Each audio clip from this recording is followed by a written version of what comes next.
London Ambulance Control fields around 2,500 calls a day, most of them emergencies. They aim to answer 999 calls in 3 minutes, but today unions said it's taking up to 14 minutes to get an ambulance mobilised. Christmas and the cold weather have made a bad situation worse.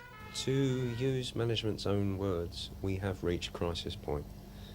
We are very, very short of staff in the control rooms. And what's this meant to your members?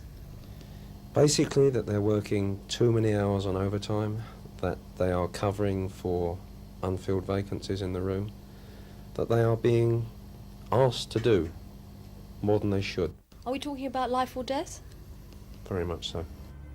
Ironically, one complaint's come from British Telecom, its own dispute adding to the chaos. Their staff put calls from the public through to control.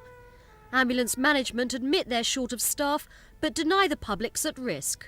I don't think we're at a crisis point at all. We've got a number of vacancies, 11 in all, of officers that are responsible for answering 999 calls. Why don't you just get more staff? We would love to get more staff, but of course we have got this national negotiation going on with the department on the review of ambulance officers' structure.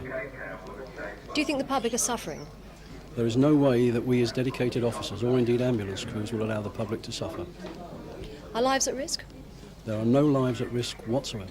While the wrangling goes on, staff are having to cope as best they can, often having to choose which emergency to take first.